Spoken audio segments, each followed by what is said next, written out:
Selamat pagi, selamat sehat, salam corona untuk siswa-siswi kami, khususnya kelas 12. Di sini kita akan melakukan pertemuan pertama mengenai ekonomi akuntansi. Di semester yang lalu sudah, atau di kelas 10 dan kelas 11 sudah dipelajari tentang ekonomi.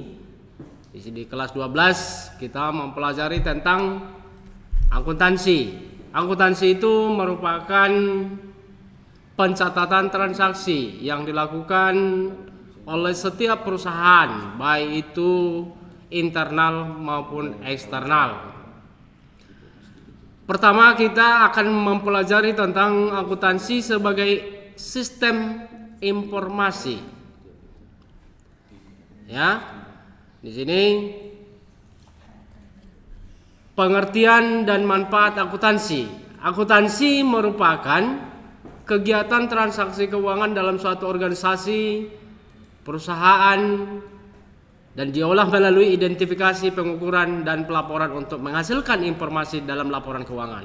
Laporan keuangan itu merupakan beberapa jenis. Yang pertama, laporan neraca, laporan ekuitas, laporan laba rugi, arus kas, dan perubahan ekuitas. Itu mengidentifikasi, mengukur sejauh mana bukti-bukti transaksi yang akan kita susun ke dalam laporan keuangan. Misalnya, itu ada kwitansi, itu bukti pertama. Kwitansi itu pernah kita lihat, itu dipakai untuk alat pembayaran pembelian baik secara tunai maupun secara kredit. Itu kwitansi, ya. Kalau faktur beda. Faktur itu merupakan bukti pembayaran pembelian barang dagangan. Misalnya kita beli barang dari toko, kita pakai fakturnya. Apabila faktur itu rusak, berarti barang tersebut tidak bisa dikembalikan lagi karena sudah rusak fakturnya. Ya, oke. Pelaporan dan menghasilkan informasi. Informasi yang kita ambil melalui kwitansi tadi dan faktur itu harus jelas, di mana informasinya mengenai apakah kwitansi itu sudah kadaluarsa atau tidak, ya. Apakah fakturnya sudah lewat batas waktu atau tidak? Kita harus jelas. Kita bisa melaporkan ke dalam laporan keuangan. Laporan keuangan tadi yang sampai di mana dia?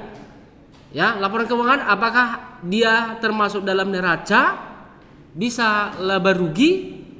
Bisa laporan perubahan ekuitas, bisa juga laporan arus kas. Kita harus susun ke dalam laporan keuangan tadi, ya. Kegunaannya di situ informasi akuntansi itu apa? Sebagai alat perencanaan. Pada saat kita menyusun laporan keuangan, ada rencana dulu. Rencana yang kita susun seperti apa? Ya. Pengendalian kegiatan perusahaan, mengendalikan setiap pimpinan harus mampu mengendalikan, harus mampu mengedit, harus mampu mengevaluasi laporan keuangan yang dilakukan oleh siapa. Apakah itu manajernya, apakah bagian keuangannya, itu harus dilakukan oleh pimpinan. Ya, pembuatan keputusan bagi pimpinan, ya jelas tadi itu, bahwa pembuatan keputusan itu tidak bisa sembarangan, tidak bisa blak-blakan. Itu harus dilakukan dengan rapat anggota. Dan bisa dilakukan dengan keputusan oleh pimpinan. Yang kedua, sebagai laporan untuk dipertanggungjawabkan kepada pihak luar perusahaan. Bukti untuk menyusun laporan keuangan itu harus bisa dibuktikan. Kemana? Harus bisa dipertanggungjawabkan. Apabila tidak balance laporan keuangan tersebut, maka ini pimpinan harus bisa mempertanggungjawabkan itu. Oke? Kita lanjutkan. Pemakai informasi akuntansi dan karakteristiknya. Ada yang pertama itu pihak internal. Yang termasuk dalam pihak internal itu siapa? Termasuk manajernya, direkturnya, pengawas produksinya. Ya. Di luarnya itu siapa? Itu pihak eksternal. Ya, eksternal, maaf ya. Pihak eksternal. Pihak eksternal itu termasuk pelanggan. Apa itu pelanggan? Nasabah, ya. Investor itu siapa? Pemilik saham, pemilik modal, ya. Kreditur itu siapa? Ya, organisasi pekerja, juga pemerintah, LSM juga bisa, pemerintah itu juga bisa, itu termasuk dalam pihak eksternal. Itulah pemakai informasi akuntansi. Tadi ada dua, yang pertama pihak internal dan pihak eksternal. Kita harus bisa membedakan itu, ya. Pihak internal pertama tadi ada manajernya, ada pengawasnya, ada direkturnya dan sebagainya.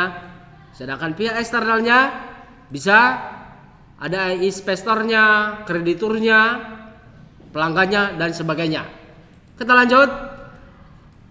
Kualitas informasi akuntansi. Yang pertama dapat dipahami pada saat kita menyusun laporan keuangan atau pada saat kita menyusun bukti-bukti tadi, bisa kita pahami apakah itu secara debit ataupun kredit. Itu harus pas, ya. Jangan kita masukkan nanti yang kredit ke debit. Jangan dimasukkan nanti kredit ke debit. Sama dalam penyusunan laporan keuangan ini harus jelas loh, ya. Pernah saya buat seperti ini. Di dalam laporan akuntansi itu di atas penyusunannya dia bagus, di tengah dia barambalangan atau salah, di bawah dia benar, itu salah. Dalam penyusunan laporan keuangan itu hilang koma, hilang satu nolnya, hilang semua uang. Itu dalam akuntansi. Ya. Sama dengan ekonomi. Menggunakan modal yang sekecil-kecilnya menghasilkan keuntungan yang sebesar-besarnya. Itu ekonomi. Kalau akuntansi asal salah rumusnya hancur semua. Yang kedua, relevan, material, keandalan dan sebagainya ada di situ. Kita lihat netral.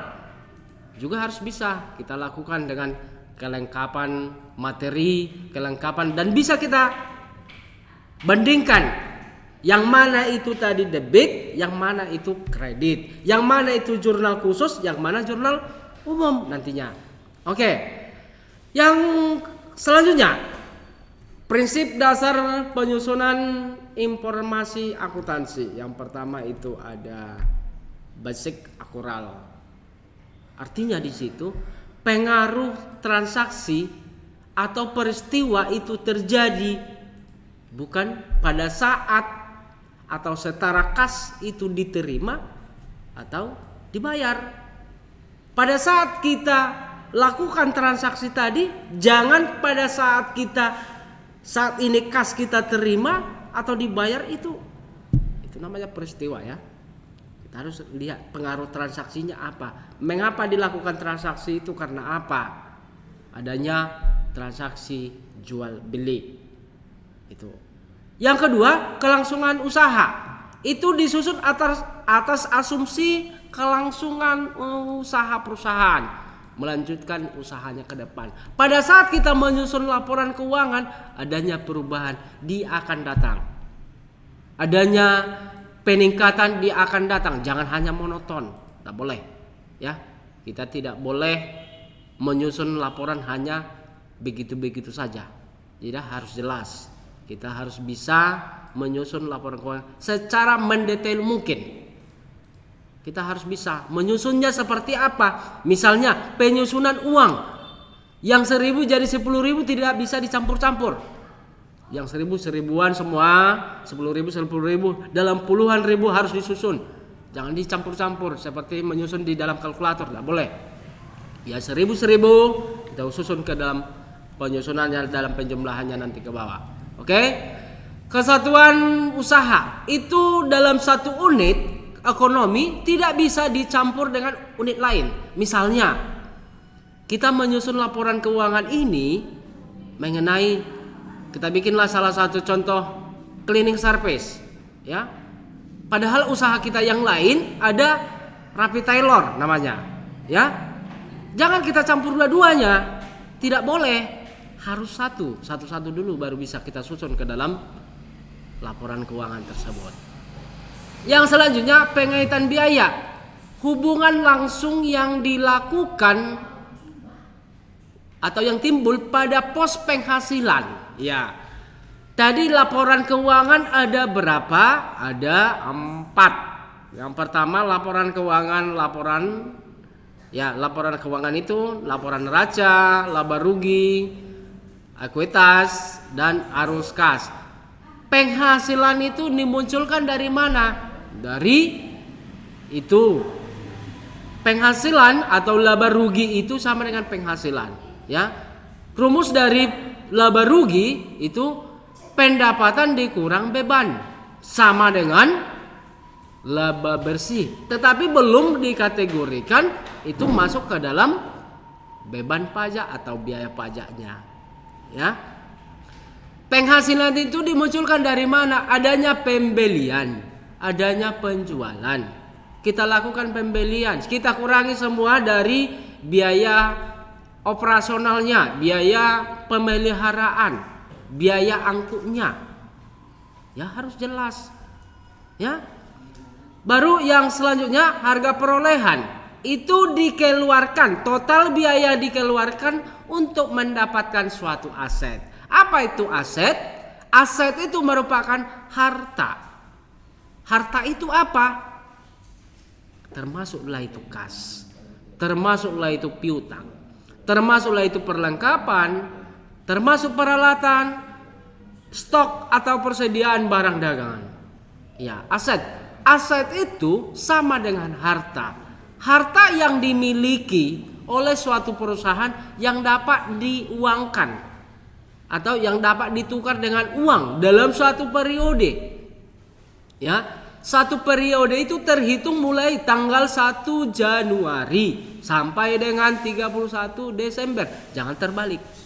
Loh, salah nanti. Sempat tanggal 31 Desember sampai 1 Januari, hitungan satu malam. Itu tidak bisa. 1 Januari sampai 31 Desember. Itu tergantung kita menyusun laporan keuangan tahun berapa, ya. Total biayanya itu dikeluarkan untuk mendapatkan suatu aset. Apakah kita menyusun laporan keuangan itu bisa mendapat suatu aset? Aset itu apa? Kas tadi. Kas itu apa? Uang yang kita miliki untuk menyusun laporan keuangan itu. Ya. Piutang itu apa tadi? Piutang penagihan utang pada bulan yang lalu atau bulan yang akan datang. Misalnya, Anda berutang kepada seseorang, tidak bisa dibayar, bisa diambil lagi atau bisa ditagih, boleh sampai dia bisa membayar utang tersebut. Itu penagihan utang pada bulan yang lalu atau akan datang. Ya, itu namanya piutang. Perlengkapan sudah jelas kita tahu. Perlengkapan yang ada di sekolah kita sudah tahu, jelas semua. Di rumah juga sudah jelas, peralatan juga sudah jelas. Ya, udah jelas memang itu peralatan itu namanya. Bisa kita uangkan, bisa. Kita beli mobil sekarang harga 1 miliar. 1 minggu lagi bisa kita jual bukan 1 miliar lagi. Menjadi 500 juta. Boleh. Itu bisa kita uangkan. Karena itu kenapa? 1 miliar tadi kita beli, kita jual 500 juta. Itu menjadi berapa? Kurang kita 500 juta. Karena apa? Biaya pemeliharanya sudah berkurang. Itu sudah dianggap second. Sudah dianggap bekas. Itu ya. Oke, kita lanjutkan. Tahap-tahap pencatatan kegiatan produksi. Akuntansinya seperti apa? Ada tahap pencatatan transaksi. Penyusunan laporan keuangan itu jelas di sini. Pembuatan bukti-bukti. Jangan kita menyusun laporan keuangan kalau tidak ada buktinya. Tak boleh. Jangan salah-salah ya. Kita harus jelas ada kwitansinya seperti apa. Ya. Fakturnya kalau memang ada fakturnya, kelompokkan dulu, golongkan dulu. Ada penggolongan. Ya, penggolongan itu apa? Digolongkan dulu yang kwitansi, nota-nota, ya harus digolongkan dulu. Baik itu transaksi internal maupun eksternal tadi. Baik itu transaksi tadi yang kwitansi tadi, apakah dari luar ataupun dari dalam. Ya.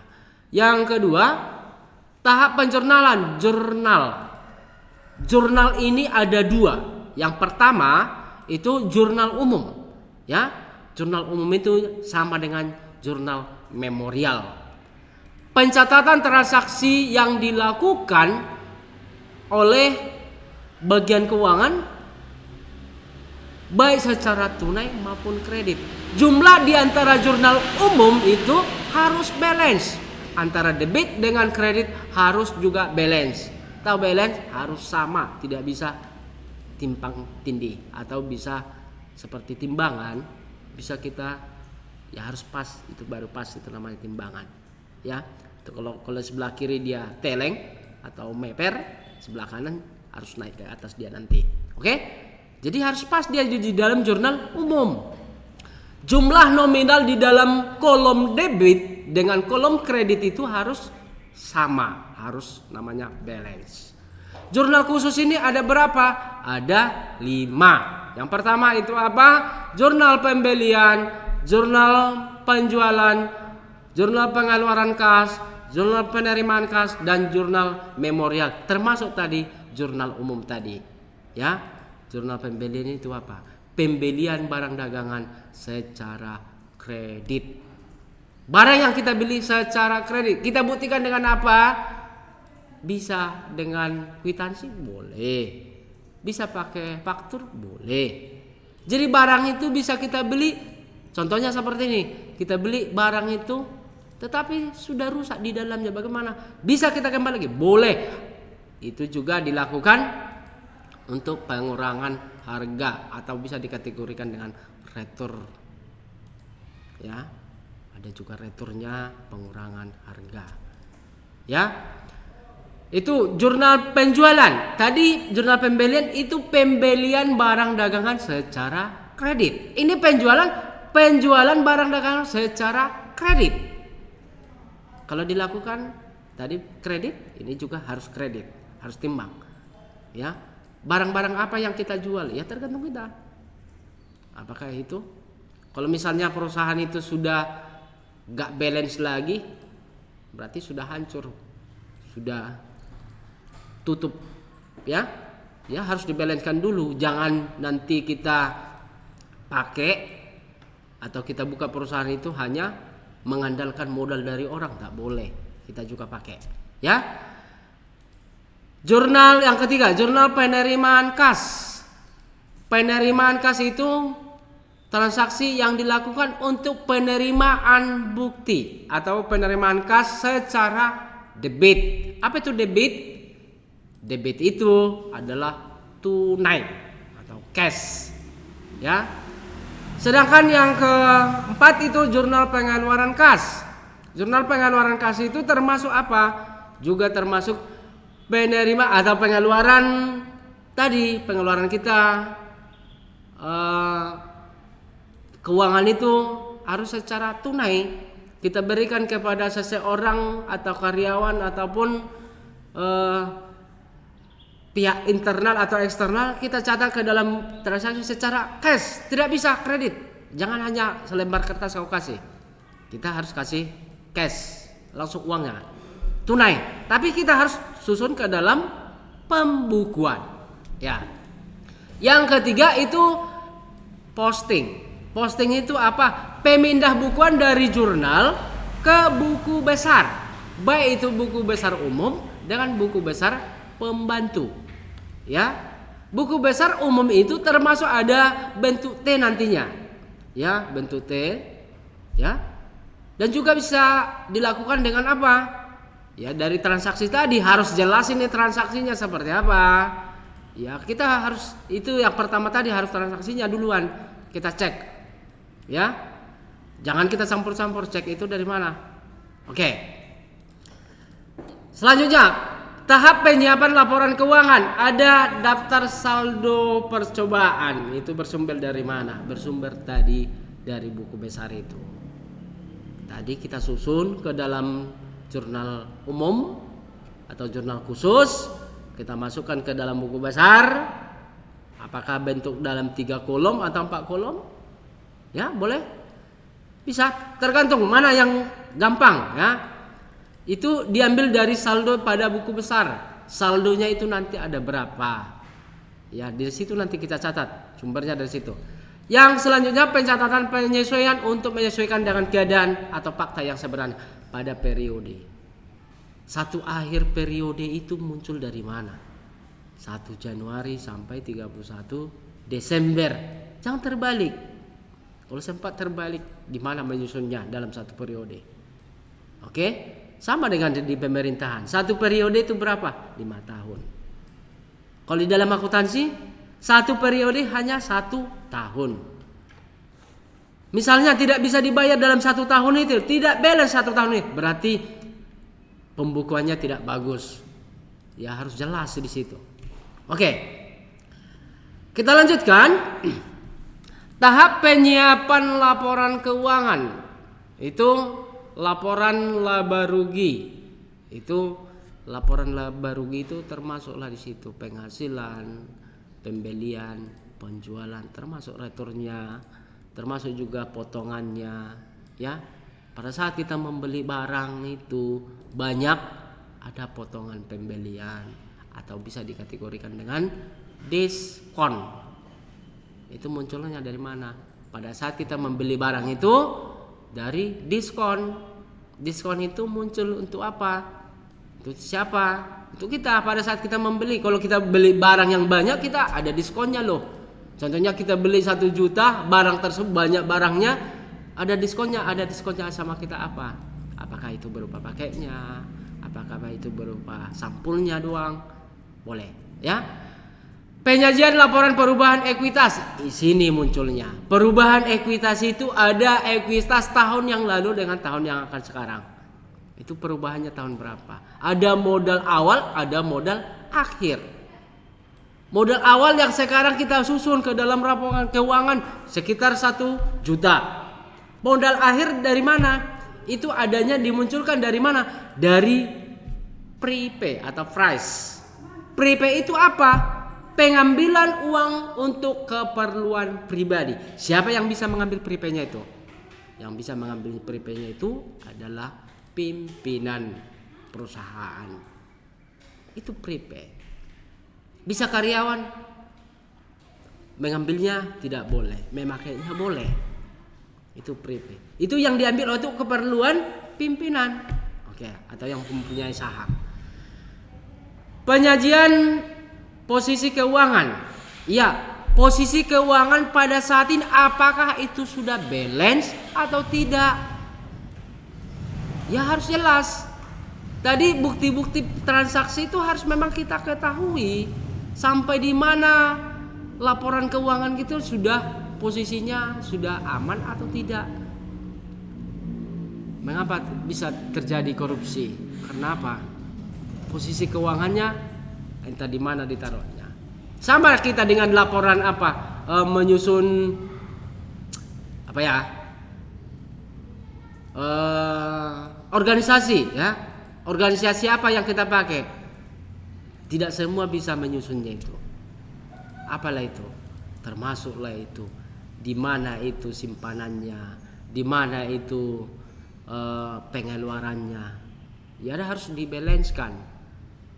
Tetapi pada saat misalnya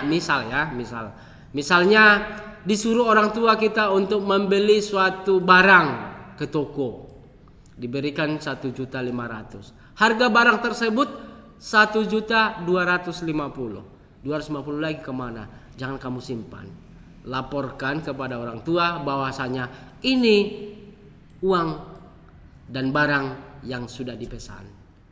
Kalau orang tua itu memberikan kepada kita yang 250 lagi, itu mereka. Tapi kalau sudah dilaporkan dengan baik, ya bagus. Itu, ya.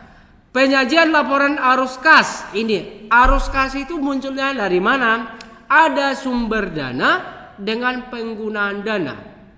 Sumbernya kita membuka usaha itu atau perusahaan itu, sumbernya dari mana? Apakah kita mempunyai lokasi yang bagus? Apakah kita mempunyai aset yang sudah tersedia? Ya. Penggunaannya apa? Untuk keperluan aset ini, perusahaan ini. Ya. Makanya tadi harus balance antara debit dengan kredit. Di mana debit misalnya di kolom debitnya, tahu kolom debitnya? Kolom debitnya itu jumlah uang di kolom debitnya harus sama dengan di kolom kredit. Ya 1 juta debit harus 1 juta di kredit, tidak bisa diganggu itu, tidak bisa lebih loh, nanti hancur. Kita bisa juga diomongin orang nanti, bagaimana menyusun laporan keuangan, ya harus bisa, supaya dia bisa misalnya di sebelah kiri atau di sebelah kredit dia berubah, bisa naik atau bisa minim, bisa boleh kita atur lagi, kita lihat lagi buktinya, kita lihat lagi laporannya, keuangannya, aktifannya kita lihat. Memang harus rumit. Kalau di dalam pelajaran akuntansinya memang gak cukup 1 buku, 1 lembar, gak boleh. 1 buku pun belum tentu cukup. Ya, memang ya, 1 soal memang bisa menghasilkan atau bisa menghabiskan waktu bahkan sampai 10 jam.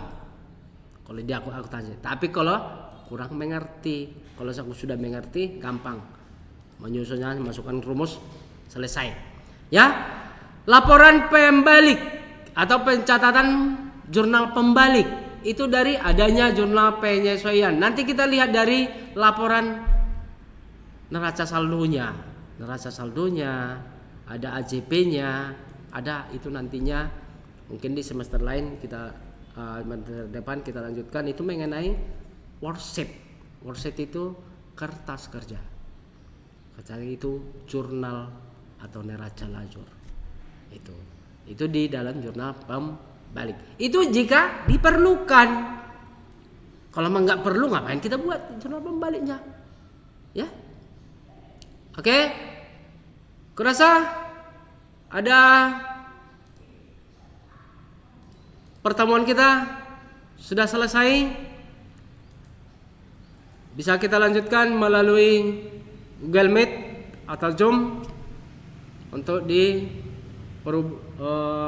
les yang akan datang. Terima kasih.